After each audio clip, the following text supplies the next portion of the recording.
السلام علیکم ورحمۃ اللہ وبرکاتہ۔ سبق نمبر 5، حرکات کا بیان۔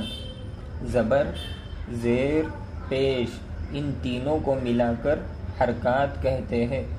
صرف زبر کو حرکت، صرف زیر کو حرکت، صرف پیش کو حرکت کہتے ہیں۔ ان تینوں کو ملا کر حرکات کہتے ہیں۔ زبر کی علامت یہ ہمیشہ حرف کے اوپر ہوتی ہے۔ ہمارا آج کا سبق بھی صرف زبر ہے۔ اس کو پڑھنے کی کچھ ہدایت سبق میں ہمیں دی گئی ہے۔ تو سب سے پہلی ہدایت یہ ہے کہ زبر کو پڑھتے وقت حرف کو نہ لمبا کرنا ہے۔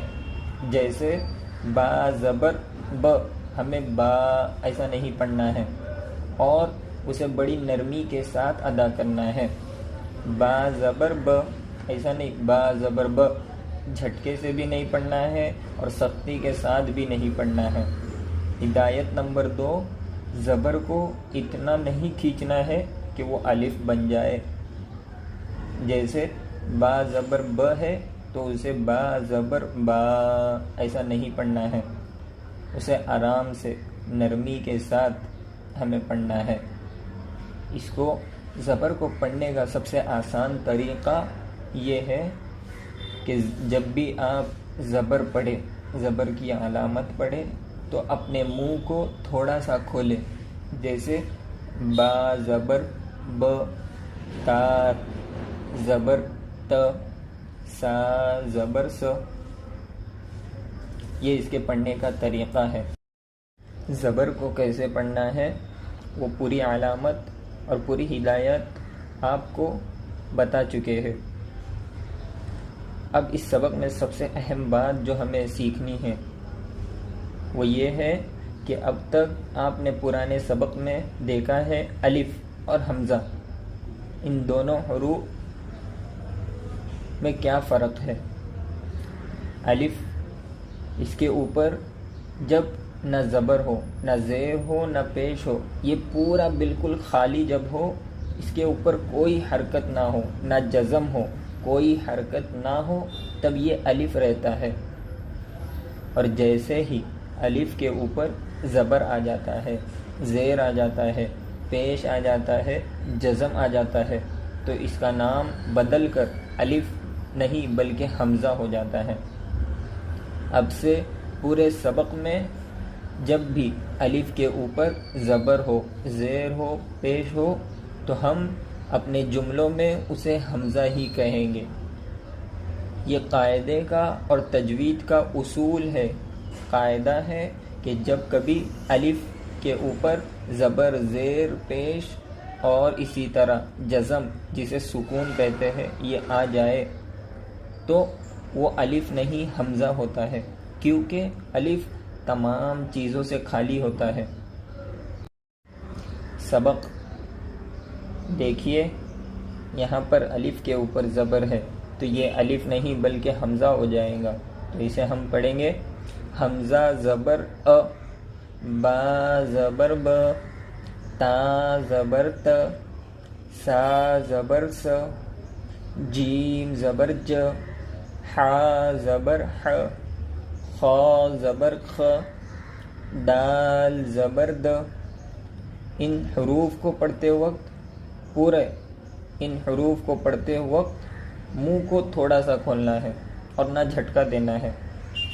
زال زبر ز، را زبر ر، زا زبر ز، سین زبر س، شین زبر ش، صاد زبر س، ضاد زبر ز، طا زبر ط، ظا زبر ز، عین زبر ع، غین زبر غ، فا زبر ف، قاف زبر ق، کاف زبر ک، لام زبر ل، میم زبر م، نون زبر ن، واو زبر و، ہا زبر ہ، بہت سے لوگ اس ہا کو ہا پڑھتے ہیں. ہا یہ نہیں ہے بلکہ اسے بڑے آسانی سے پڑھنا ہے. ہا ہا ہا زبر ہ، ہا زبر ہ. حمزہ زبر ا، یا زبر ی.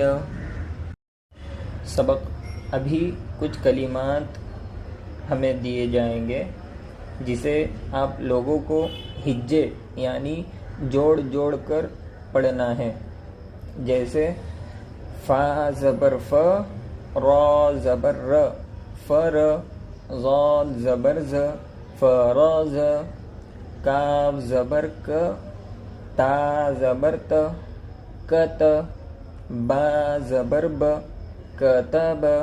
صاد زبر ص، دال زبر د، صد. قاف زبر ق، واو زبر و، را زبر ر، ور. دال زبر د، ورد. جیم زبر ج، میم زبر م، جم. عین زبر ع، جمع. احد. جعل. وجد. ولد. قتل. ختم. شرح. شین زبر ش، را زبر ر، شر. ح زبر ح، شرح. حسد. ضرب. کسب. فعل. حشر. مکث. میم زبر م، کاف زبر ک، مک. سا زبر س، مکث. بلغ. ظلم. رفع. زعم. مرج. خلق. عدل. عشر. عبد. فسق. امر. عبس. عین زبر ع، با زبر ب، سین زبر س، عبس.